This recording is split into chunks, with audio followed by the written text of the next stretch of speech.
All right, we're going live. It's me and Tom and Brian Spradling from KME. We've got a guest tonight. Welcome, Brian. Thanks for joining the show. Thanks for having me. Glad to be here, guys.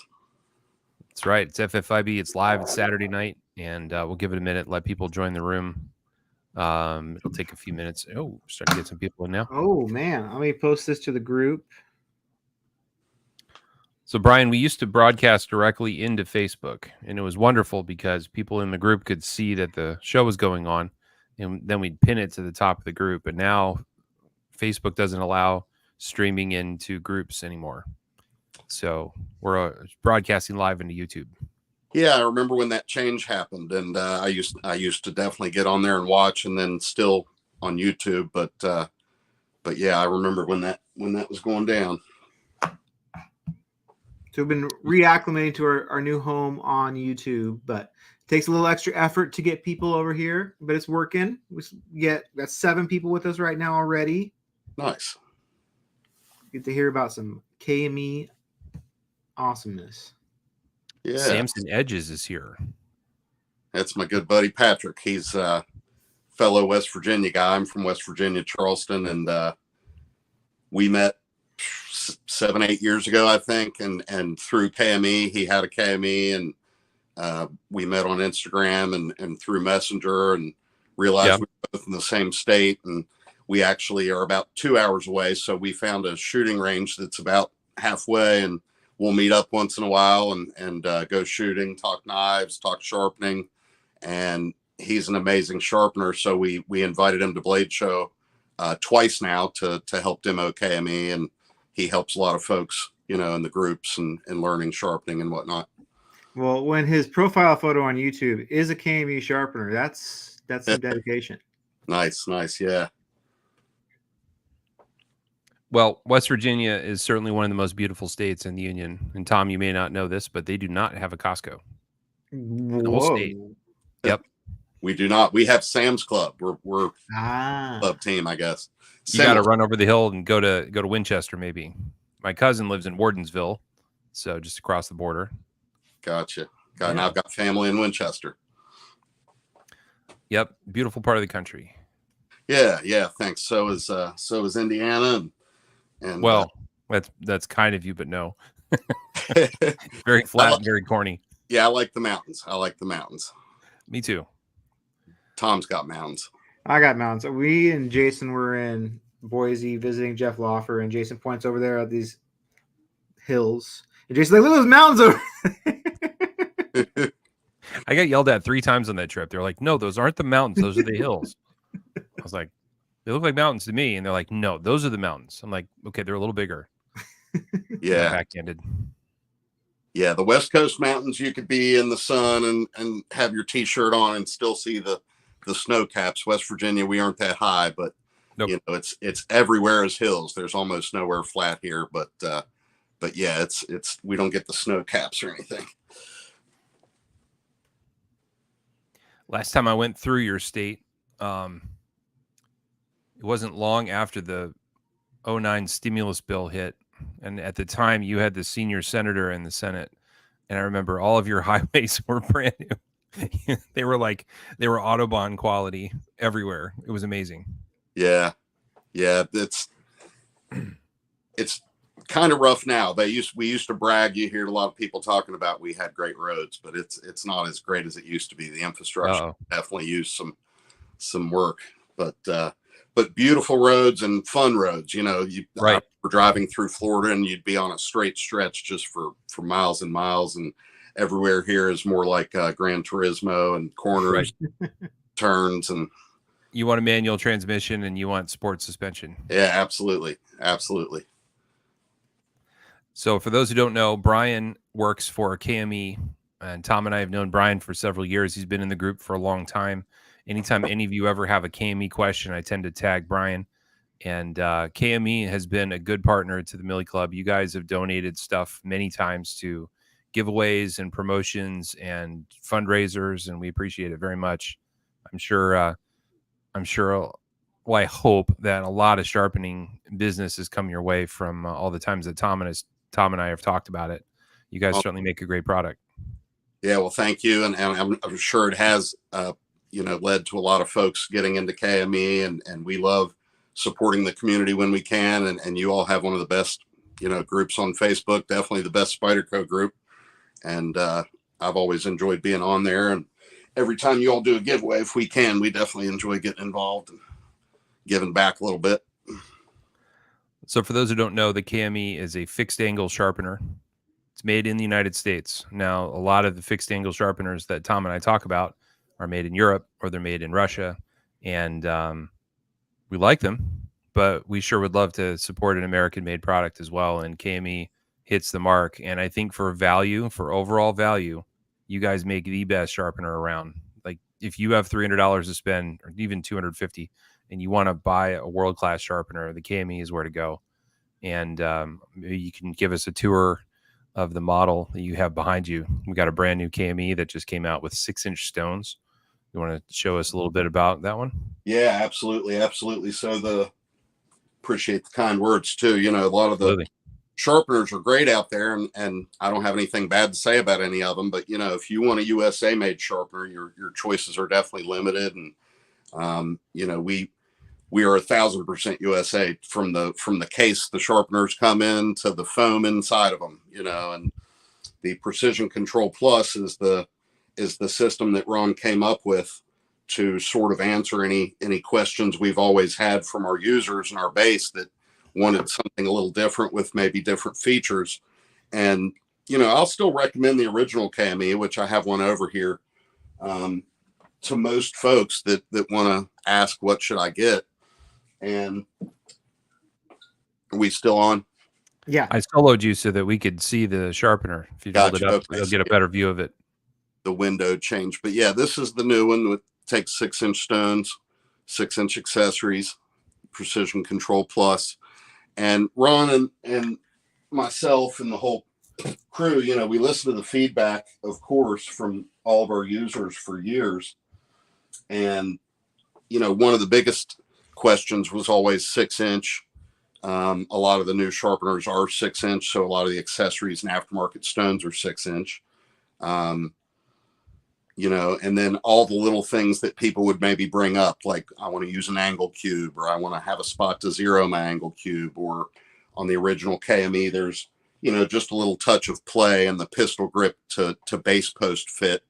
And really, Ron designed it before angle finders were even being used that commonly with sharpeners. Sure. And so with that play, you're going to be close, but it's not, dead nuts centered every time that you take a measurement. So you want to hold it the same way. And it's no big deal to me. And I don't even use an angle cube. I'm team Sharpie, but we know that lots of folks do, and they want to measure that angle constantly and know exactly where they are. And, this is going to give you the ability to do that very easily. We have a metal magnetic steel plate on top of the stone carrier so that you can put your angle cubes on there. The base itself is steel and magnetic, so you can zero on there. The stone thickness compensator plate, which is kind of hard to get a visual on, but this plate here, you can use that to zero it, but depending on where your angle is on the post here, it might bump into your angle cube. So for zero, using the base will probably be the way to go. But with Ron, it all started a long time ago in his garage. He just wanted to get his own broadhead sharpened. And he came up with, he's one of those jack of all trade, mad scientist kind of guys with that engineering brain. And he designed our first broadhead sharpener, which is a set of jaws. We now have a couple sets of jaws, and it's also adjustable, but the original was non-adjustable. One set of jaws with sort of a roller on the bottom, and you can use it with bench stones or on sandpaper on a flat surface, and you can sharpen a lot of different broadheads out there. And then, years after that, a few years after that, he said, "Oh, I think I could come up with something for knives." And he started working on, the original KME. And we do a lot of little CQI updates over the years, so things have changed, here and there with little updates. And then he's always just thinking forward. He came out with the axe sharpener, the scissor sharpener, and with the new PCP, the Precision Control Plus, like I said, we wanted to kind of update features that people really want. So like on the angle, for example, when you release this little knob here on the back to lower and raise the angle, you just have a turn knob. Right. So you can easily raise and lower the angle to a really fine-tuned detail. Like I don't worry about 0.1, 0.4, even 0.7, but folks do, and they want to get that crazy with it. So if you want to raise your angle 0.2 or lower 0.2, you can. It's fluid. It's not clicks like, you know, Sure. 0.2, 0.5. So you can really, really fine tune that. And then, like I mentioned, you can measure your own angles. Folks will argue that the 6-inch stones are going to be faster. I'm still myself getting used to taking the full advantage of the extra space there, the extra surface area on the stone, because I've used 4-inch for so long. I mean, myself, I started with KME, using a KME, that is, about 13, 14 years back. And then I've been with KME almost 10 years now. Well, if you think about it, on a 4-inch stone, you're not really using all 4 inches. You're probably using 3. And on a 6-inch stone, you're using 5. So you're using 80% more stone on a 6-inch stone. So Yeah. it ends up being a lot more, and it works a lot faster. And Tom was kind of stubborn for a long time because he had KME stones, and he was like, I kind of like whatever, you know, I like the 4s. But as soon as he got a 6, he was like, oh. Like, So- there's nothing wrong with the 4 because I used it on the KME, and then I took it when I moved to a TS Prof, and I used those same stones because I love the KME gold plates. And when you're Yep. using 4-inch stones, there's no problem with it whatsoever. But when you get used to the stroke of a 6-inch, which is a lot longer stroke, I was definitely banging into my angle stops over and over again, trying to find where I'm supposed to magically stop. But yeah, it's like, it is a lot less. You can go the whole length of the blade with one stroke, and That's quicker. yeah. Yeah, and very good point, Jason. We're not utilizing the whole 4-inch or the whole 6-inch 99% of the time. So, Right. you know, like with our lapping films, for example, I always tell folks when they feel like they're used up and you're not seeing a lot of the black steel particles coming off as you're using them, go ahead and try to get the ends of them, you know, the last ½ inch or inch of each side, and Right. utilize that because you still have fresh diamonds there because you haven't been using them. Right. And that's another little advantage on the original KME. It's so close to the angle post where the guide rod goes through the ball that it's kind of tough to use 2 stop collars. And, you know, again, seasoned sharpeners will know what we're talking about. But if you only have the 1 stop collar, you can take the guide rod out to flip. Whereas if you're using 2, it's kind of inconvenient to flip the knife, and impossible on a certain length of knife. If you get to long enough blade length, you can't flip without taking that stop collar off. So with the new one, we can put both stops on, and like Tom said, you can bump into both on your stroke, getting used to that full 6-inch, but you can flip no matter what's in there, you know, with both stop collars without taking the guide rod out. And you can lean it to the side or set it down on your table if you're using the base. But I just tend to keep it in hand. You can keep it in hand and just flip with the knife in there. It's really convenient.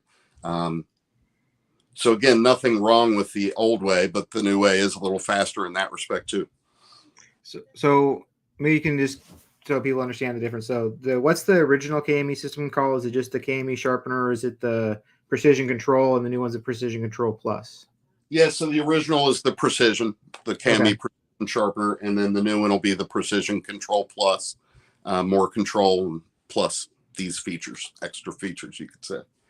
And the price point of the original is now it's low 200s, right?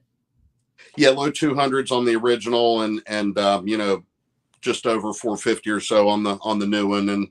And you know, I look at it as I try not to talk price a whole lot with folks because, you know, your budget's going to be different than mine, and so is everybody's. But I look at it as a knife or two, you know, for the original, a high-end knife or two, and then the new one, take 2 knives out of your knife budget and pick up something that'll get you those screaming sharp USA made edges, you know. The way that I like to look at it is in terms of the industry. If you have $250 to spend and you want sharpening, it's hard to beat the value of the KME system because your stones are so very good. And if I go, let's say I go buy one from Europe and I buy one of those systems, they're wonderful, but I also have to buy the stones to go with it. And the the 3-pack for $99 that they sell, those stones don't cut much. They don't work well. You're going to basically be rubbing for a long time, and there's not a lot of cutting action because of the way that the aggregate is attached to the stone. So they don't work that well. So that means you need to pony up and you have to buy good stones. And by the time you're done with good stones and good sharpener, you're going to be paying a lot of money. And it would just be simpler to go with the KME and get the quality stones with it. So it's hard to beat that. And even at $450, boy, I'm thinking about like TS Prof or Hapstone, in that range. They sell $450 sharpeners, but you're going to spend another $300 or $400 on the stones. So your 450 system is comparable to an $800, your European-made sharpener system. So really, really good value there. The thing I fell in love with about the KME was just the stones. Like, I love the system. I love the jaws, but the stones were something I liked so much that I kept them. When I sold my KME, I sold it without the stones. Like, I'm keeping these stones. These are too good. And just they're perfect for anyone to use. And this is a very underrated feature on any stone, is the ability to have a perfectly square corner edge. Is so important on a lot of knives, but especially Spydercos. And that's what sold me as KMEs, is when I was busting out these heels on these Spydercos on Maximate, and they were looking awesome, and they just disappeared quickly because the stones are so good. Yeah, we'll appreciate that. I'm a big fan, of course, as well. And when I started using KME, Ron had DMT stones, and we still sell DMT bench stones. And of course, DMT has a great reputation in the community, but I found that in the 1x4 size, I was wearing them out pretty quickly.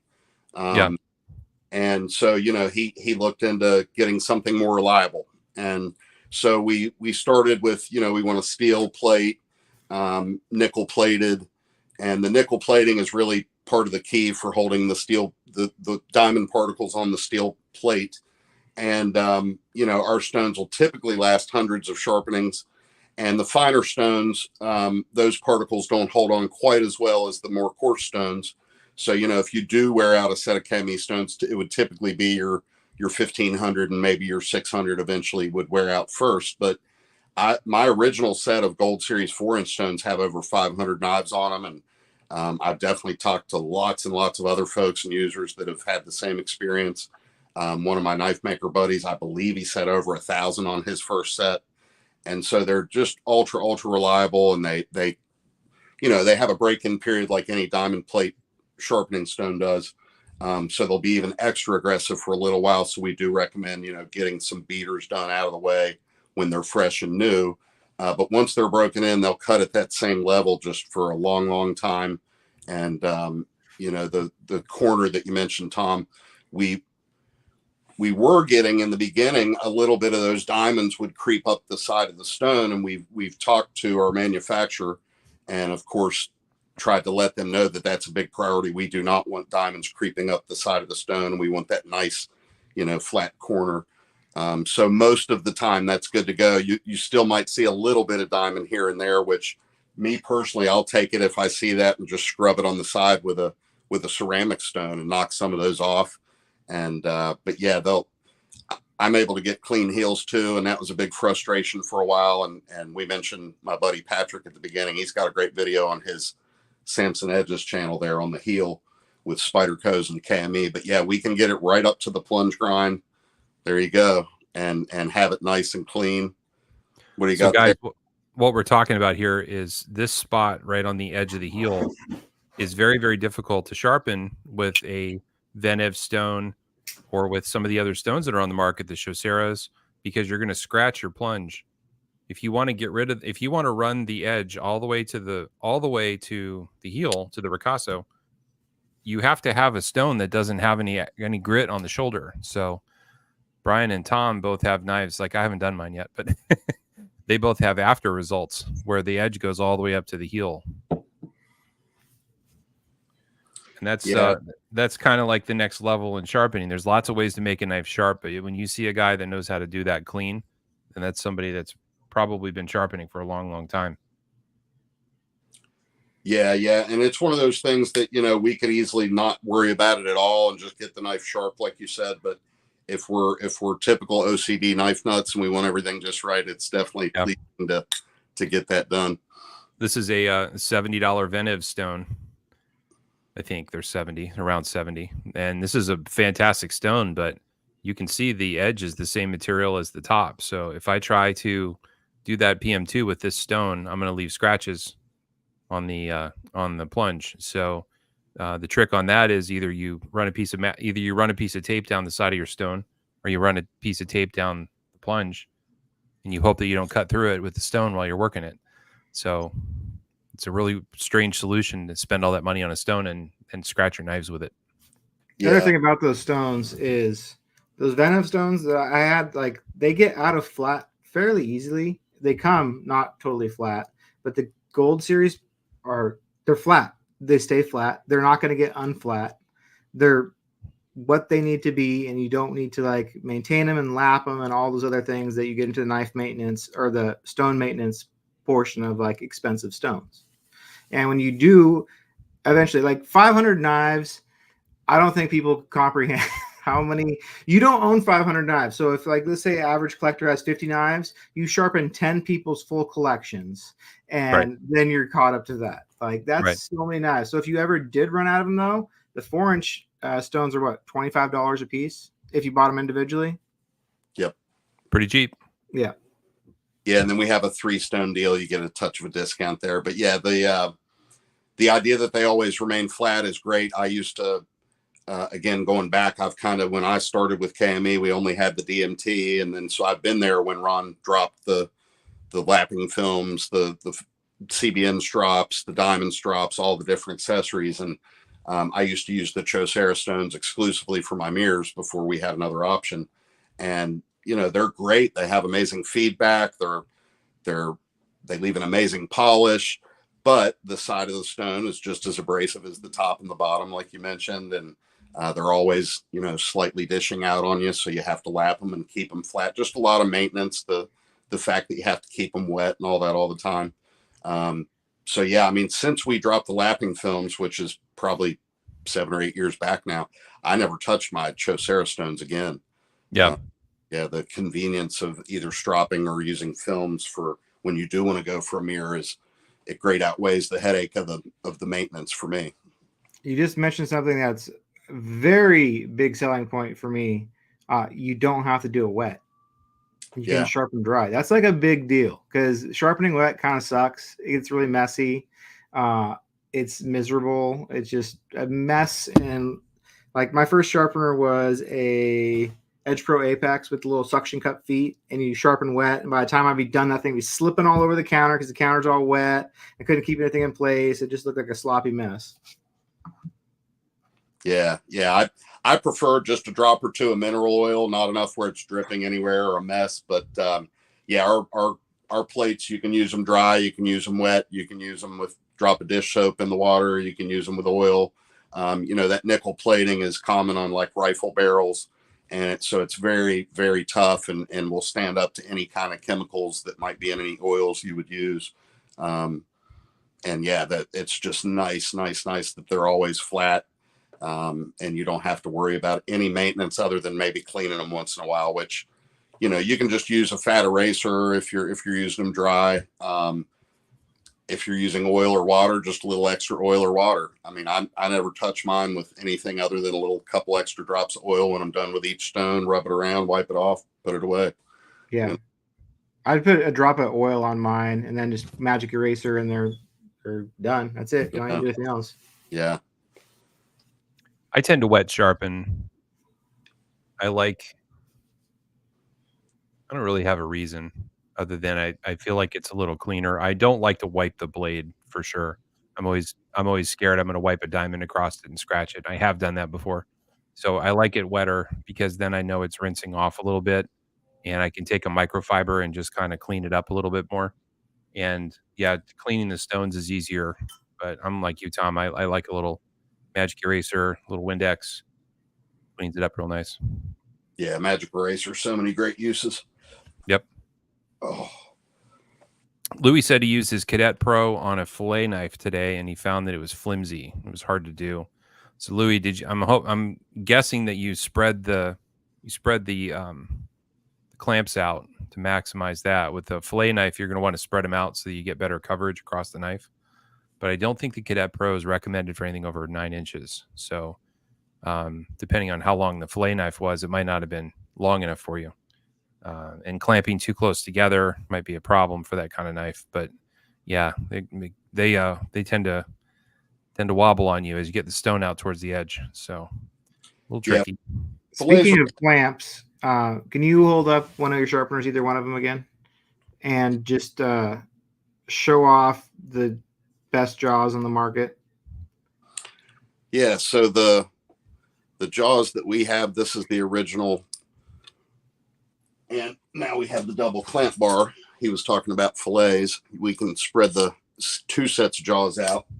Nice. And fillets have always been tricky regardless of system. And even with your jaws, if he has them spread out, if the knife is flexing in the middle, for example, I would take my offhand and reach it around and use the base and use that offhand to hold it steady as you run the stone. And that'll keep it from flexing a little more. But yeah, our standard jaws, they were updated a few years back. We changed it to what we call the low profile jaws, and they're a little bit lower than the original jaws, so we could hit lower angles. And there's just a lot of advantages to our jaws, but we don't like to toot our own horn, but we do with our jaws. They're really just the best out there for holding mainly full flat grinds, but really a lot of different variety of blade styles and grinds. But with full flat grinds, you have 2 tapers. Obviously you have the taper from the spine to the cutting edge, and you have a taper from the handle scales to the tip. So with our jaws, they're able to self-center, and they adjust separately. So the top jaw adjusts separately from the bottom so that they're able to, pinch this way and also pinch this way, creating almost like a fish hook effect that'll just hold that knife in there really well. And, there's just nothing that's going to beat them, because most jaws are going to only have sort of a pinch point where they pinch the knife in one area, whereas we're pinching along the full inside surface of the jaws. And then the rubber that we have in there, we used about 30 different rubbers to pick on what's in there now, and in prototyping and research and development phase. And it's just right for being a little bit tacky and sticky to kind of hold things. And if you ever get oil on them, you can easily wipe them off with a little bit of rubbing alcohol on a paper towel. And once that knife's in there, it's got that little tiny extra cushion of the jaws, the rubber in the jaws, that is, to give it that extra amount of, I just call it fish hooking, where it's kind of holding that knife in from being able to slip out and move around. Sure. Yeah, guys, when you're buying a sharpener, you really want to think about the clamps a lot, because the clamps need to be able to grab the knife so that it's solid. But you think about, if you take a knife that's a full flat grind like a PM2 and you put it into the clamp, is it going to clamp it parallel, or is it going to tilt it up or tilt it down as one of the sides becomes parallel to the clamp? So you want to make sure that once you clamp it, the knife actually sits in the center. Otherwise, you're going to end up with a steeper angle on one side than the other. So some of these clamps don't really grab quite right. And as you try to, apply a little Yankee ingenuity and figure out a workaround, you're going to potentially end up, throwing off the centering of that knife. Or it could move, worse than that, it could move while you're sharpening. You ever had a blade travel on you, Tom, by the time you get to like your 400 stone? Then you got to go back and start over. Yeah. It's not fun. Yeah, and when I say that the top jaw can adjust separately from the bottom, like if you put a really thick knife in there that has a full distal taper, like most full flat grinds do, but like my SER Tac 2, for example, if I put it in there, you can see a wider gap on this side than you can on the back side if this is the tip over on this area, because it's thicker and tapering. So, when you look at that, you can see how they're self-centering, and it's always going to be in the middle. So what's in those jaws, there's like a double hinge, right? It's kind of thing. So it allows them to articulate like this, and it just grabs the knife, and as you tighten it, it conforms to whatever shape it needs to be. Exactly. Right. Exactly. It can conform twisting or up and down. So yeah, each one, if the original primary grind, not the bevel on the secondary bevel, but the original primary grind is off, for example, it'll clamp it in the middle still. You know, it's gonna take that and put it on each side, complete contact of the rubber inside. So, you know, if you get a knife that's out of the box, really wide bevel on one side, 25 degrees, and the other side looks like 10, you know, you can still center it up and get that apex back in the middle and not asymmetrical off to one side like a chisel. So, you know, that's another thing is people will measure and notice things like that, but usually it's just visible and obvious right out of the box when you get a really bad one.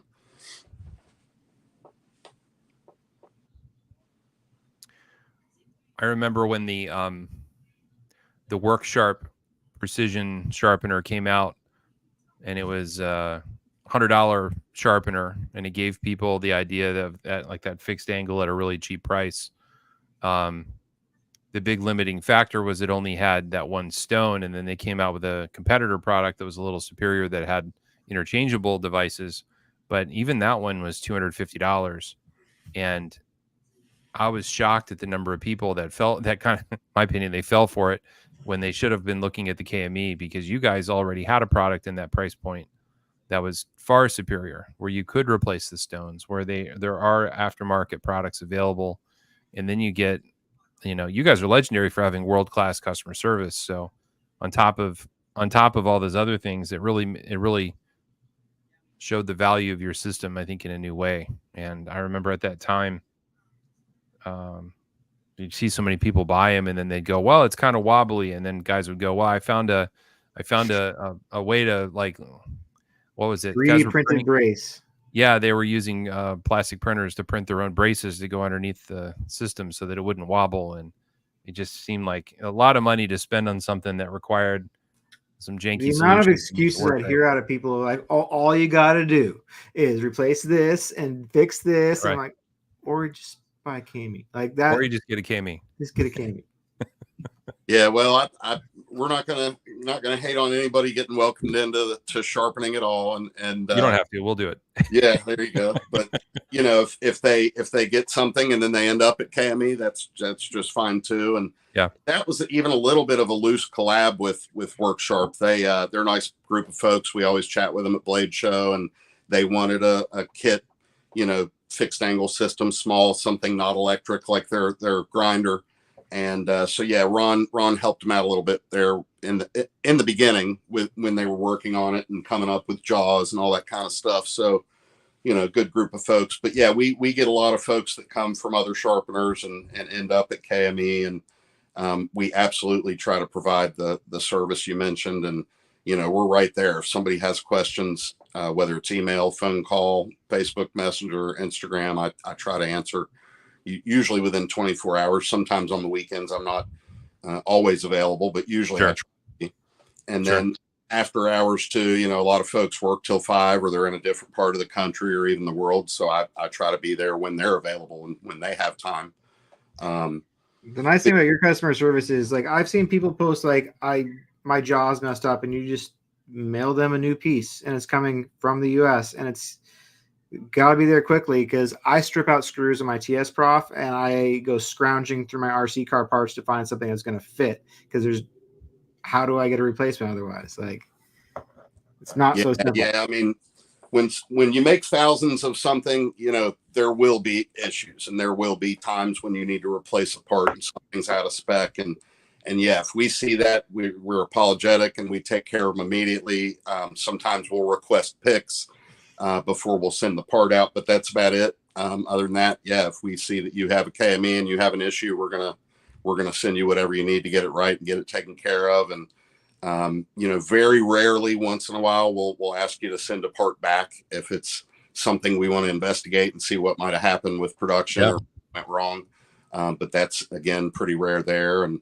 And yeah, you know, it's not like I came up with everything either. I mean, I'm the front, the face that people see on social media or whatever, but Ron from the beginning has been like that. And, you know, we're a small family business, and Ron, like I said, started with his prototype in his garage and then all the other things I mentioned that we've made along the years. But I think I'm the first non-family member they ever hired. And when I say they treat me like family, though, and when you call our shop, you'll generally get Bernice on the phone. She's our general manager. That's Ron's wife. Ron's brother, Mike, we call him Uncle Jones, works in the shop. Ron's two sons, Ethan and Kyle, work in the shop. So yeah, it's a small family shop, and everybody on the team makes all that happen. When I say, yeah, your jaws are messed up, we'll send you a new pair tomorrow or whatever, I know that they're going to be sent. And, it's same or next business day shipping always. Like, I have no doubt I don't have to duck and hide from anybody. It's going to be sorted out and taken care of. So Tom and I talked earlier today about what to talk to you about, and he had the question, I wonder how many people work there. So I guess we got our answer. It's a family joint. There you go. I was not surprised, more like impressed when I went to Blade Show. I'm like, there's a whole shitload of people here that work at this KME. So Kyle and Ethan were both there. Kyle mentioned he talked to you, saw you there. Oh, cool. And Patrick, my buddy I mentioned, he's been invited twice now. He was there. And then the guy with the big long beard, that's Jake. And he's one of Ron's best friends. He's been a KME user a long, long time. He's a heavy equipment operator in a steel manufacturing plant. And he and his good buddy Bill was the other fella probably standing there with Jake. They've been to every Blade show I've been to. So at least 5-6 years they've been going, I think. And just great guys. They're both knife makers, Kanadi knives. And, they tend to stock up when they're at Blade show. They love grabbing G10 and steel and all kinds of stuff. I mailed back a giant box of G10 one year for them because they fly. So, but yeah, great team at the show, and I wasn't able to go this year. I had a kidney stone, which good times, but Oh wow. But yeah, from all I heard, it was a great time, and everybody got to see the new sharpener, and everyone had fun showing it off. Got a question in the audience here. A guy says he's got an old 3-stone Lansky system. What would be a good beginner system at a good price for me? All I have are PM2s and a few SALs. SAKs. Gotcha. So definitely the original I would recommend for someone with that question, the original KME Precision Sharpener. You could go with the RPSH kit, which is the only difference between our kits on the original Precision is the stones they come with. And we have the RPSH, the Precision, and the Deluxe. And the Deluxe is 11 grits. It's pretty much overkill for most folks. I'd rarely recommend it unless somebody really wants to go all out, which now you might as well get the Precision Control Plus if you want to go all out. But the Precision is 4 diamond stones, whereas the RPSH is 1 diamond stone, 2 ceramics, and an Arkansas. And they're fine because you're getting most of the work done with your diamond. And then when you move on to the ceramics and Arkansas, you're just changing the finish on the bevel, of course. So they're fine for finishing, but they do vary a little bit in thickness. We don't make the Arkansas stones. They're from Dan's. He's the man when it comes to Arkansas stones. So they vary. They tend to vary. They're usually thicker than our diamonds and ceramics, but you do want to compensate angle when you switch stones. So it's an extra step. It's not a difficult step, but the Precision for just a little bit more out of the knife budget, you get 4 diamond stones, and we make our diamond stones, of course, all the same 3/16 thickness. So you don't have to adjust. And that's nice not having an extra step when you're learning, but you'll pick up on KME in no time when you've come from a Lansky or a Smith's or anything similar. And I started with a Lansky 30 plus years ago. And I say I started, it was my first guided system. And I had tried freehand at that point. I had a pull through, plug in, stuff like that. And then finally with a Lansky, I was able to get sharp. And I was working at a car dealership at the time, and I sold Lanskys to 2 or 3 of the guys that worked there. And we would all sit around and sharpen in our free time. But eventually I went to Smith's, and then about 13, 14 years ago, got the KME, and it's all been Team KME from there on out. I started on a Lansky as well, and I can definitely say that if you can do a Lansky, you can handle anything because they're pretty janky. They've got a lot of slop in there's a lot of slop in the follow rod. And yeah, I would definitely +1 with what Brian's saying. Go with the all diamond stones. It's a little bit more money. It's like, I think it's $30 difference, and you get all diamonds.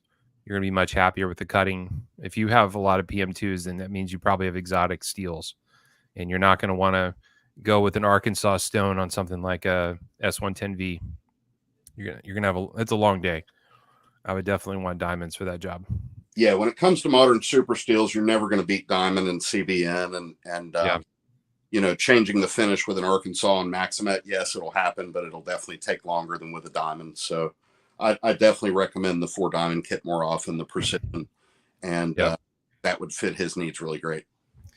And something that I've learned as I've done this now professionally is people don't like to admit as much that they really, all they want is they want a mirror polished edge. And if you have the diamond kit, all you need is a quick pass on a strop and you have a nice polished edge. I mean, it's not the brightest mirror in the world, but with the 1500 grit stone and a quick strop, you have a nice shiny polished edge that looks as good as you want. Yeah. We joke around internally. We definitely encourage getting sharp first, goal one, you know, and we would love to have a kit with 1 stone. And when you show us you're sharp on 1 stone, then we open up the accessories to you. Because I get so many questions weekly of, hey, I want a mirror. What all do I need to get?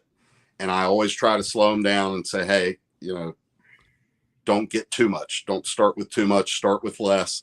And I would recommend that precision kit again, just with the 4 diamonds. And you really can follow the 1500 with just a strop or 2 and have an amazing edge and a polish. But we can be phone book paper slicing without a hitch at 140 grit even. Yeah. And I've got a video on that. My buddy Patrick's got a video on that. When we find the burr right and then do the minimizing the burr correctly with what we call finishing strokes or going upward towards the edge to try to shear that burr off, we can have a laser at every grit. So, you know, at 600 grit, which if I'm not going for a mirror, my personal favorite edge is to stop at 600 and then strop with 1 strop. Usually used to be 4 micron. Sometimes now I've been experimenting more with our diamonds, of course, because they're new. So the 6 micron is probably my favorite all around if I had to pick one, whereas 4 micron CBN was my sort of go-to. So any of those, either of those, that is, will take you to actually, like Tom said, a really clean polish just with, you know, 1 strop, sometimes 2. But yeah, get sharp first. And, you know, practice on several beaters because, again, I think I even mentioned it earlier, the diamond stones, new diamond plates from every manufacturer all have a break-in period where they're going to leave deeper, more aggressive scratches in the beginning.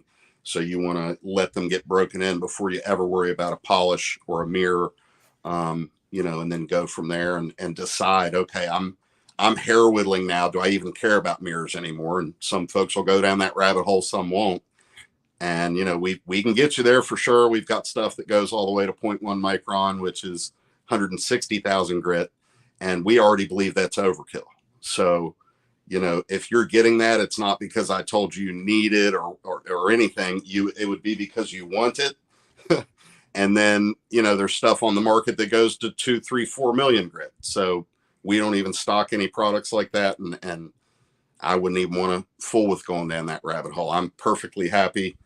Higher than 0.1, but definitely at 0.1 micron, it's like, wow. Yeah. Chrome, we're not making NASA mirrors here. I don't think that shiny. Exactly.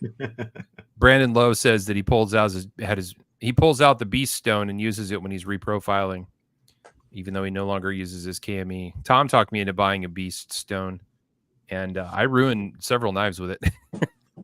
I had to, not ruin, but I had to start over and, you know, fix them because I definitely didn't realize how aggressive that stone is. But that 50 grit beast stone is a monster.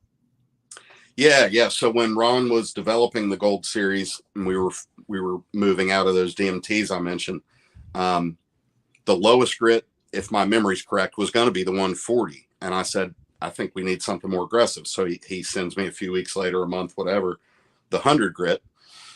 I used it for a while. It was definitely faster, definitely better. But I said, no, come on now. Send me the gravel road stone, like, just straight up as low as we can go. And next thing you knew, he had this stone, not just called 50 grit, but the Beast. And so it's like a roofing shingle. Yeah. It's like the closest we're going to come to a belt sander without one. And, right. At first, it's definitely very, very aggressive.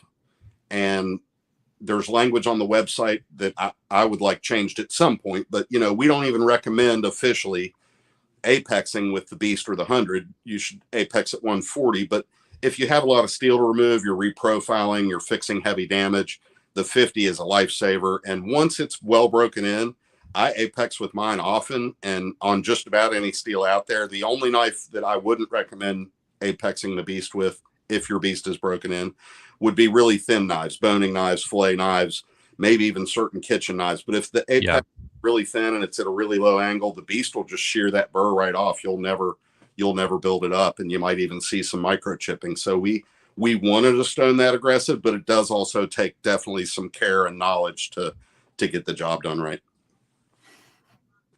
If I wanted to fix a lawnmower blade that had been abused on a bunch of tree roots and some golf balls, it will do the job. Like it is aggressive, no question. Yeah. I've got a picture collage I made when we were coming out with the axe sharpener. My mom loves antiquing, and I said, hey, would you pick me up some random axes and hatchets if you see them for, a good deal? Don't pay any stupid price. But she picked me up several old, beat up, rusty, chipped edges axes and hatchets, and I picked this one to sort of do my testing with the new axe sharpener that was an old carpenter's axe, and it had heavy, deep chips, and the entire front of the edge was blunted. I mean, it was really bad. And just with the Beast, it ended up being as much of a torture test on that Beast as it was the new axe sharpener. But it took a while, but I got that one done and got it apexed. And it was a long time because it was thick and just really, really destroyed. I screwed up and used it on a DLC blade. So when I was all done, it looked like I had rhinestones down the edge, and I couldn't figure out why. I took it outside and looked at it in the sun, and it had at the top of the edge, it had chipped all the DLC going down. So I'd bring the knife back in, put it back on the sharpener, and go at it for a while with a 140 until I got it cleaned up. Start over. Yeah, and DLC will make stuff like that stand out that much more. And when right. Any diamond stone is brand new, and especially a Beast, the diamond particles that do come off, I don't claim to have all the answers, but I can tell you that, when you're using them dry, you should blow them off. I think one of you mentioned that already, or a microfiber, but don't just wipe them hard. Like if there's dust there. If you're using oil, there will be a slurry just above the shoulder, that is, and I wipe that off just with any old rag I've got, but I do it softly. But I'm rarely using new stones. I did just get to use the new 6-inch to break them in, and I started with my Mora Bushcraft Black because it's a big, huge job, and I knew it would probably be off somewhere, and I knew it had a micro bevel, and I want to make it a true Scandi. So that one was full DLC, if folks out there don't know. And started with the brand new Beast out of the box on that one. With oil, I had no problem. I have seen pictures from folks of scratches. Generally, it's not little micro scratches like you're saying, like just above the shoulder, but because that can happen. But generally, when I see pictures from folks with scratches, and a lot of folks out there sort of dogpile on new stones and want to blame that, it's usually from the lack of using a stop collar, and they've ridden up onto the side of the knife with their stone. Yep. It can happen so quickly you don't even notice it. But picks always tell the tale. If you've got lines parallel to each other, that are fairly deep, like a lawnmower road over there, that's from riding up on the edge. But yeah, the little tiny scratches above the shoulder there can happen with a Beast that's not broken in, and any stone really. And then, if you're having the diamonds shed off and you just kind of cram them off there, yeah, you might see some random light scratches. So another good reason just to, get your stones broken in on old beater knives. And I've had more folks than I would have ever guessed say, well, I don't have any beater knives. And I say, well, what about your kitchen? Like most of us have a whole drawer full of dull kitchen knives that get thrown in dishwashers and up against dishes and ceramic plates. So there's usually, or if you really truly don't, then go to the dollar store. That steel's actually so bad it's not a good example, but go to your Salvation Army or somewhere that sells used goods near you and pick up a couple of beaters. You can go to Goodwill and buy lots of knives. They have Absolutely. them in a big bin down one of the aisles. Or a good excuse to go to Walmart and get you a couple Ozark trails. Mm-hmm. Also, once you sharpen a knife, guess what? You can sharpen it again and again. And because first time you sharpen a knife, it's not going to be perfect. But guess what? You can try it again and keep on going and do it until it is perfect. I think I was sharpening just PM2 after PM2 after PM2 when I got my KME, and I got pretty comfortable with it. But the two biggest things I learned in my KME journey was one, how important stop collars are. I've been extremely lucky, but there's so many posts I see on groups like, oh, I think diamonds fell off my stones. And I'm like, no, you didn't. You didn't use a stop collar. They're like, what's that? I'm like, that keeps that. And the other one is the Sharpie. During the Sharpie from the KME, because you guys even package a Sharpie in the kit. That's how important that is. Absolutely, Team Sharpie. And even if I'm freehanding something, and I'll freehand in between stone sharpening sometimes just because it's a little quicker and convenient to just grab a stone. I have several just laying on my shelf because I have so many KME stones, and I use the 1x4s. I just freehand on them in my hand. I don't prefer to have them on a table or in a carrier or anything. I just hold them in hand. But yeah, even with that, using a Sharpie is really helpful. Folks that are struggling and want to learn how to freehand strop in between stone sharpenings or in between KME, just use 3 lines instead of marking the whole edge and gumming up your strop. A line near the heel, a line in the middle, and a line near the tip. You'll know whether you're at the right angle or not. And of course, there's other tricks, but yeah, Team Sharpie all the way, and absolutely good reason why we include them in every single kit. And whether you're a brand new beginner or you've been sharpening 10, 20 years, it's still your great ally. And like you said, how about you can use the angle cube now? I use both extensively on every single knife I sharpen. Like, for example, on Spyderco, I know Spyderco should be at 17 degrees. So I will set my sharpener 17 degrees. And then I still use the Sharpie to see if it's even close to that or if I need to adjust. But I'd like to stick to, on Spyderco's, I like to stick to 17 just because that's where it should be.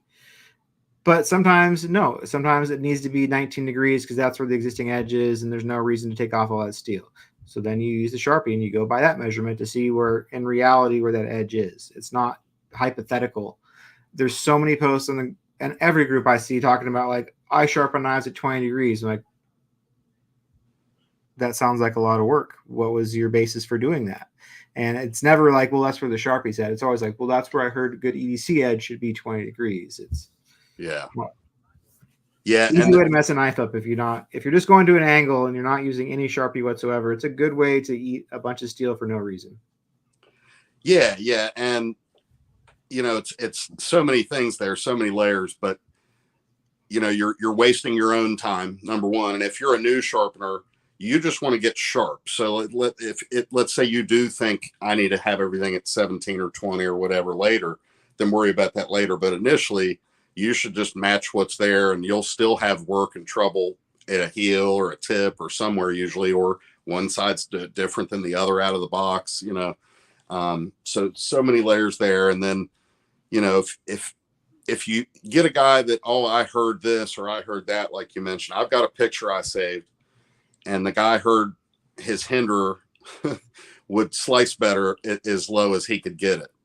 And his hinder looks like a Scandi, and I'm sure it dropped heavily in value. And, when it comes to blade geometry always wins, whether it's too big or too low. And with a knife like that, you can have your cutting apex really low and the shoulder's been removed and it's kind of low, but the thickness of that blade stock, it's always going to be an apple popper, so like it looks crazy. It dropped in value and still won't cut an apple very well. So yeah, it's a matter of, at first, I always recommend just matching the rough I call it existing geometry with the Sharpie. And then eventually once you're heavy into it and you decide, oh, I think 15 is better than 17 or whatever it might be, then go for it. But there's answers to every level there. If the angle's too high from the factory and you want to go lower, it takes quite a bit of time. Like you mentioned, if it's 18 and you wanted 16 or whatever, it's going to take quite a bit of time because you're starting at the shoulder and working your way down. And if it's too low, that's the perfect scenario. And there's only a few for me, but to do a micro bevel, like I had my cold steel format Scout here. One side was really high and one side was really low. Just kind of a fun, crazy big knife, Yeah. And on the low side, I matched it, and it was, if I remember right, about 14 degrees. And with OS 10, that's not going to hold up very well. So right, I just left it and then put a micro on there at 18 or 20, whatever it was. I don't often measure, but I raised it a few degrees and just did a micro bevel and called it a day, and it'll hold its edge a little better there, and you'll still have that lower shoulder. But if I saw damage too early, then I would just raise it a little bit more, and so I don't get too hung up on angles, and I just roughly match what's there. And, depending on what the knife and what my purpose is with it, there you go.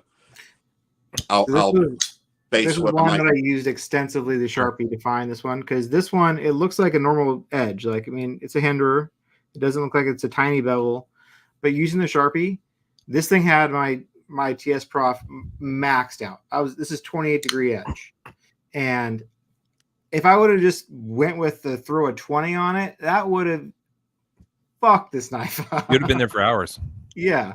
Yeah, you'd have that Scandi look, and then with a sweeping plunge grind like that, which is a whole nother hour discussion, you get that big ugly smiley at the heel that none of us like, and I don't mind so much if the tip is widening, because the nature of the knife grind, leads to thicker steel behind the edge up near the tip. But I specifically avoid buying knives when they have a really bad edge termination. I want it to look good at the heel, and it definitely gets on my nerves. That cold steel Formax Scout's one rarity that I bought anyway, because I just liked the giant triad lock and it was on sale or whatever. But yeah, I'll avoid most high-end knives that don't have a nice edge termination or a sweeping plunge grind. Yeah, the Spartan Harcy is a big offender for that one. The Harcy, every time I pick one up, I go, I like this knife. And then I look at the edge and I go, the first time I sharpen this, I'm going to throw it in the trash. I don't know what to do with it. Where do you stop? Yeah, it's frustrating. And again, another reason to practice on beaters. I've seen so many people that'll put a really nice knife on there first thing. And, whether it's ZT or whoever, ZT and Kershaw are notorious for those sweeping plunge grinds, but whatever the maker might be, yeah, they're like, what happened here at the end of my edge? And so I'll go through the whole. It's like the engineering started at either end of the knife, and then when they got to the middle, they just kind of fudged it. Like there's that spot in the middle where they went, it's good enough. They just ran out of ways to fix it. Yeah, and then I feel like there's a few designs that I've seen where the design intent seemed right, but they didn't tell the guys at the grinders. Right. Yeah. Somebody in the group recently put a 13-degree edge on a Shaman. And I was horrified because it looked like a piece of tinsel running from the tip to the heel. It was really bad. And wow. That knife shouldn't have a 13-degree edge on it. There's not a lot of steels that can support that either, unless it's AEBL or, gosh, what else? Like kitchen knife steel. You wouldn't want to go 13 degrees per side. The first time I don't know. Like even if you were like cutting a recipe out of a magazine, you hit the staple, it's going to crack it. It's just not a resilient edge at that point. Yeah, that's that whole tricky thing of, it'll go through material with less force and you don't have to push as hard, but what's it going to hold up to on a hard bone or a staple or whatever? Yeah. Yeah, you get an Amazon package and you're cutting it open. Maybe a twist at the end when you're going through the tape. It's no good. Yeah.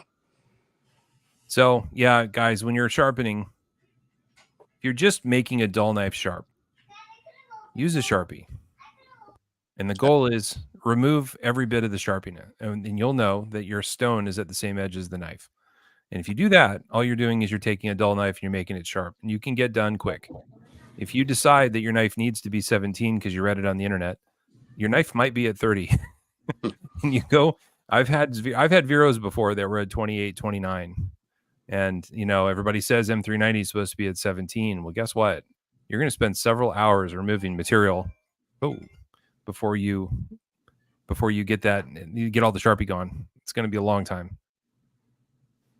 Yeah. So think about that. Yeah, absolutely. And then, again, with if you want to do that later, like if you want to read angles and all that, I don't even recommend bothering with it when you're just starting. Just have the only goal is match what's there and get it really, really sharp.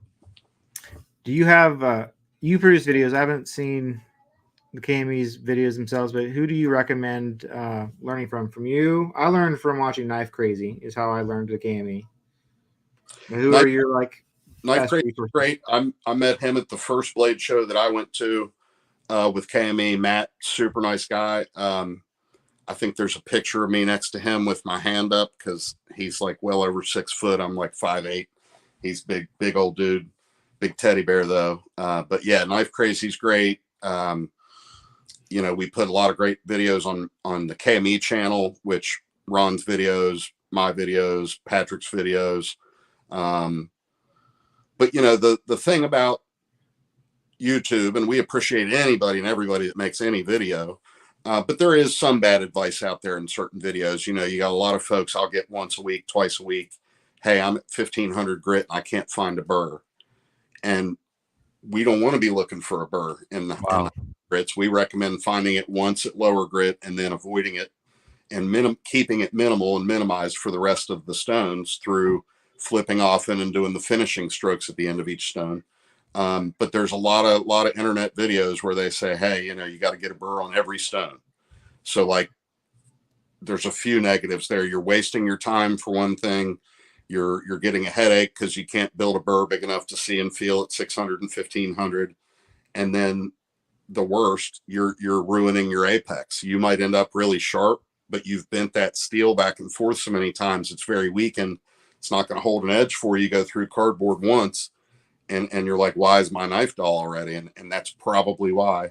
So I'll run into that pretty often. And then I think the other biggest one that people might get wrong on the internet is, and a lot of this is due to video editing too. They'll do like, okay, I'll be back after I do all these stones. And one of my longer videos, I didn't edit at all because I wanted you to see every step. But like, if you go for fully working one side to full burr before you flip, that leads to usually an asymmetrical edge where side one that you worked on is really wide. Side two, find the burr real quickly, so it's real narrow. Right. And you think your angles are different, but you just have an asymmetrical edge off center. So yeah, that's another big one from YouTube videos that I would recommend not to do. Yeah, that's a piece of advice I give out a lot is if you can't get a burr on your lowest stone, flip it. And then flip it back, and guess what? It'll magically be there really fast the next time you flip it back.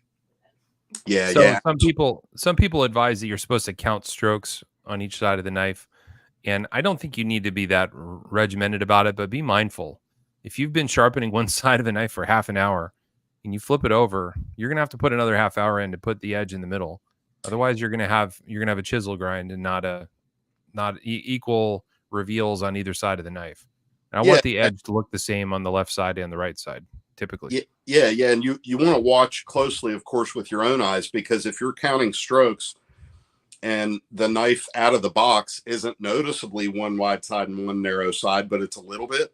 Well, when you're counting strokes, you're doing the same amount of work on each side. That wider side's going to keep getting wider and wider, and the narrow side's going to get narrower and narrower. So for me, first goal, get all the Sharpie gone. Usually there's always some trouble area, even if you're matching the rough existing geometry, usually the heel or the tip, but not always, but sometimes, usually that is. It'll be the tip that leaves some Sharpie that gives you a little extra trouble. So flip often, work until all that Sharpie's gone. Only then look and see are both sides even and symmetrical. And if one side is more narrow, work that narrow side more, but still flip often so you don't build up a giant burr. And only then, when they both look even and symmetrical, to my eye. Then I'll do a few sweeping strokes, check the backside for a full burr, flip and repeat. And only then, yeah, if you count strokes, and then not to mention all steels are different. So, you know, if you're counting strokes on 440C and now you're counting strokes on M390 or Rex 45 or something crazy, then it's going to be a little different. Same with stropping. You know, I would never count. I just go by how's it feel, and when I finger that edge and then check with my fingernail, hairs or paper, what's going on. You know. Right. So Brian, let's talk knives for a minute. What do you like to carry typically? Do you mix it up a lot, or do you have a couple of go-tos that you always grab? I mix it up a good bit. So I have an Apache case, and it's a 40 slot. I got one of those custom slots with the colors and the better foam. Nice. And it's a 40 slot, and I told myself I'm not going to outgrow that. So I'm trying to keep my collection 40 or under. So how's that going? Sometimes okay, sometimes not. It gets close, and when it gets close, I'll try to buy or sell or trade. Right. Sell or trade to buy, that is. But, you know, Spidey's obviously are a favorite. I love that Spyderco pushes the limits on heat treat. And, you know, used to be, for example, Benchmade, they're doing a little better and pushing things like after the whole debacle when the Emperor was 56 or whatever it was. And yeah. So, you know, they're doing a little better and pushing things and saying what their heat treat might be. But Spyderco pushed everyone to have to maybe say what their HRC is and what they're shooting for and everything. And, you know, the fact that they'll experiment with different steels and, you know, play with, I mean, MagnaCut's a great example. They waited. They didn't rush it to market like maybe some others did. And they were able to, you know, sit there and keep testing it and keep working with it and keep experimenting until they got it just where they really wanted it. And speaking of dogpiling, it seems like MagnaCut, it's now as popular to hate on it as it was when it first came out, to love on it. It's become a thing now, like, oh, I don't know. But I find it's all straw man. People hate it for things that Laren's never said it to do, and they hate it for features that no one ever claimed it would have. Like, it's all straw man. Nobody understands what they're complaining about. Yeah. And I try to not be a steel snob, but I am in some regards at the same time. I mean, if something new comes out, I definitely want to have experience with it and use it. But at the same time, if there's a design I absolutely adore and it's S35, I don't care. Right. I mean, but yeah, I have a big love for Demco too. I have 3 80 20.5s. I have 2 80 20s, one full thickness, but it's full flat grind. And then one slim MagnaCut, but this one's 3V full flat grind. And it's actually got a really thin taper to the grind they did on these. I mean, the bevel is really small. It's thin behind the edge, but again, always will be an apple popper. And then I've got the new, I think they dropped it at Blade Show, the 80-20 slim MagnaCut with the clip point. Love that one. Been carrying that a lot. Good finish on that. What's that? Good finish on the blade. They did a stone wash on it. And I did a picture once. Our jaws look identical to it. It's actually an orbital sander that we use on the jaw finish, but it looks identical to the Demco's stone wash. But with Spyderco, in my pocket is my Native 5 AWT burnt bronze scales on it and a lynch clip. And I've sharpened that one. You can probably see it. Very nice. But really, I've always loved the Native. It's probably my favorite Spyderco design, and all mine are fidgety. People talk about it, but I can flick them all. I'm holding it up on the camera now. I don't, but get the angle right. There we go. And then they drop. You know, it's a different experience. I always say, it's satisfying in a different way. It's clickier. I love the way their backlock feels. It locks up like a fucking bank vault, and it snaps into place. I mean, just rolling one open is a satisfying experience. You don't have to flick it like a pair of 3 to have fun with it. Yeah, so I have 3 right now, but it used to be, you know, if a new steel came out I was excited about, I'd just get a native in it. I mean, that was my first time with S110V, my first time with S90V, and so many others. But yeah, I really love them. This one's my Rex 45 that my buddy Patrick got for me. Actually, those are the copper AWT and an MXG clip. Nice. And then I've got my LC200N salt from when it dropped with the FRN. I writ dyed them, and that one's got an MXG. But yeah, I love the natives. I've got a pair of 3. I've got this is my newest. I got my Magna Cut Salt Manix 2. And I had an M390 Manix 2 that I traded, but I got the AWT scales on this one, Lynch clip. And this one has not been sharpened yet. This is my newest. And then I've always liked Microtech. I only have 2 right now, but back in the day when I started getting into knives in the 90s, and Tony with Microtech was still at Vero Beach, and I had a Kestrel was my first one. And then over the years, I had quite a few: Whale Shark, Mini Matrix, several OTFs, Ultratechs, whatnot. But I have one Hera, and I have the new MSI with the ram lock M390. Okay. And I have a Hogue. Laren dismantled that one, didn't he? He sure did. Yeah, that video. More carbon equals less corrosion resistance? I don't think so. Terrible impression. I knew you were going with that. You had to put on your Pennsylvania accent. Yeah. But no, I have a few Riots. I'm a big Riot fan too, but I prefer support the USA makers when I can, like the Demcos, and that's been a fun one to watch. You know, it went from impossible for someone on my budget to have one of their customs to now, you know, they have the machine ground line, and they have the Taiwanese line, and right, affordable for the masses versus just cold steel and all that when that debacle happened. Do you have a favorite knife type to sharpen? Favorite knife type to sharpen? I really enjoy sharpening. Like, I love sharpening PM2s, but like CRKs, their bevels they don't take a lot of work. I like sharpening those. I don't like their steel though so much. I have a hard time with S45V and on CRKs, even compared to like Maximate or stuff like that. But I don't know. Is there any steel knives or steels that really stand out to you that you like and enjoy putting an edge on?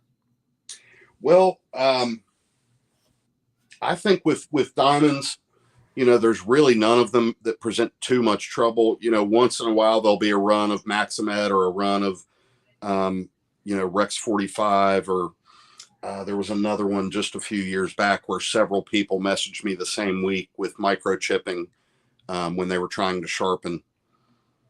I'm having a brain fart on which steel that was, but it was a Spyderco, several different lines. The first run of Maximate was famous for it.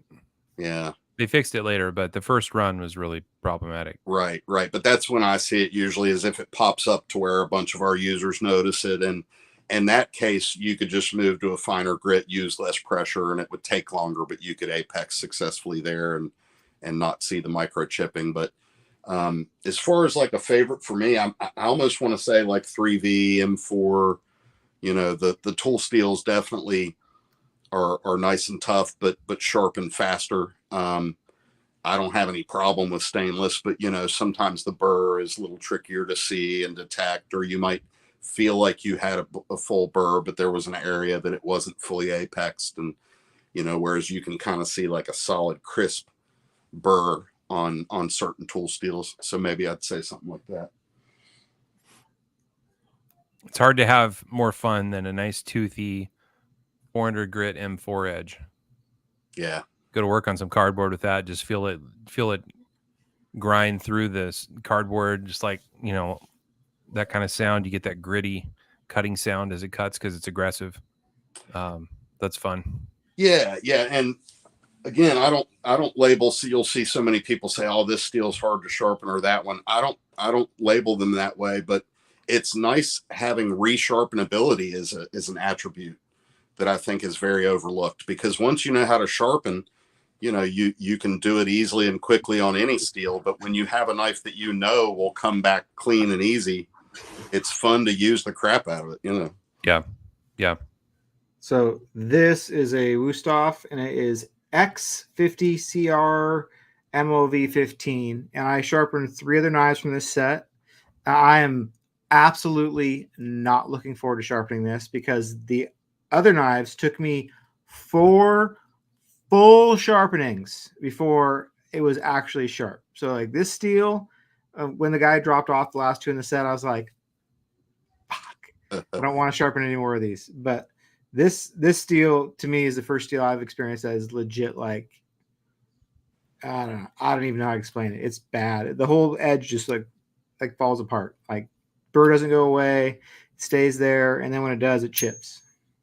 Yeah. Yeah. And I'm still old school thinking there, where I would take it to a higher angle. You probably tried everything, but if I see something like that or do run into trouble, if the edge isn't holding up, the traditional thinking used to always be just go higher. And yeah, I have enough knives that I'm not worried about the knife I'm working on being the only one, that I'm going to have. So if it needs higher, I'm not opposed to it. That's what I would try anyway. Yeah.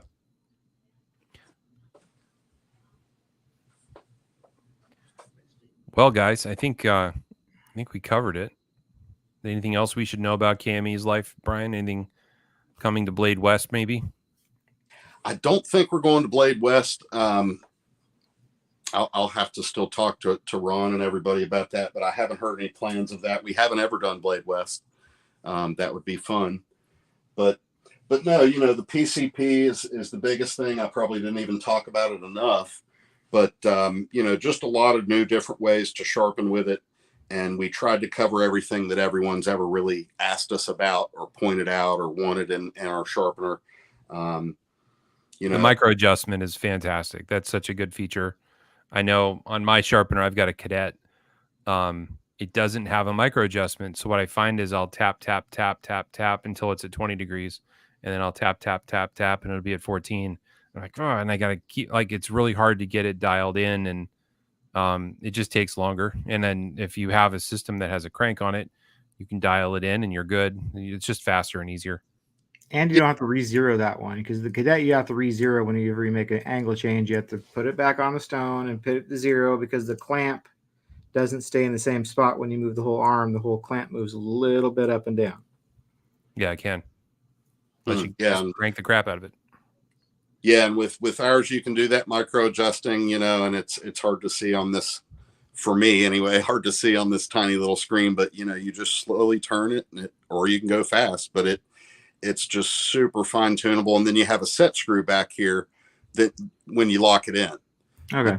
And another difference is that ball that you're looking at. We used to have a nylon ball, which was not really an issue. I would replace one now and again that would pop out of its internal nylon holding sleeve. But with this ball, it's all steel, and it rotates 360 degrees. So it'll go all the way around. You can get everything out of the way. And it just has a really great feedback with the steel guide rod and the steel ball.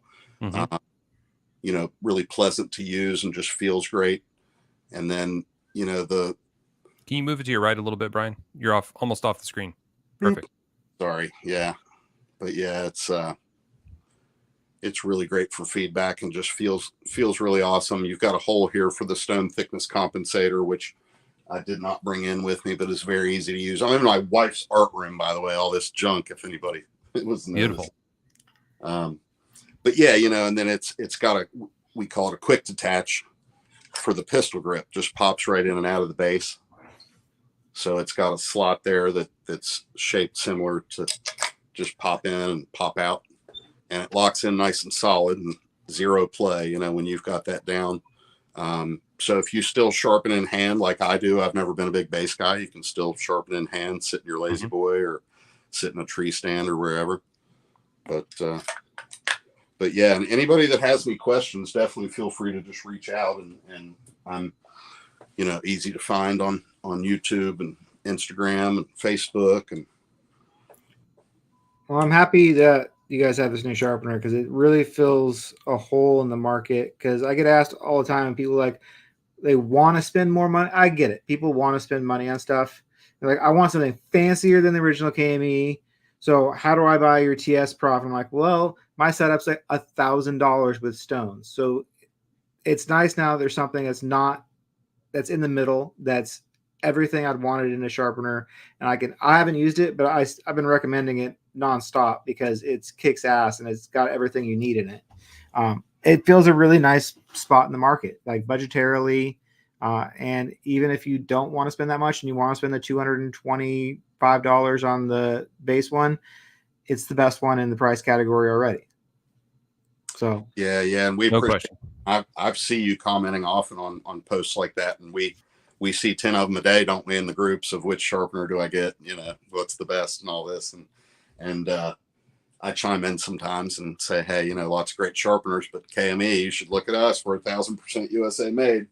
And, the original, like I said, I'll still recommend that, like you mentioned, for somebody that is on a budget but wants something great. I mean, you can put an edge on there that if I handed it to you and handed you the $1,000 system edge, nobody would know the difference. I mean, we can even do that with, even cheaper systems like we were talking about earlier. So it's one of those things where it's a little bit of skill, but it's mostly just making a few mistakes and learning it. I mean, some people make sharpening out to be rocket science, and I always say it's really easy and we can teach anybody. And some guys are laser sharp on their first knife they try on there, and then the other guys, they might have a hiccup or two along the way, but after a week and 4 or 5 knives, oh man, I finally can cut through phone book paper without a hitch. I can't believe it. And that's what I love. I mean, that's what gets me going and gets me fired up. And there's plenty of sharpening theory, crazy stuff we can get into, and all those variables run into each other. But like, just for getting sharp and getting the hang of it to start out,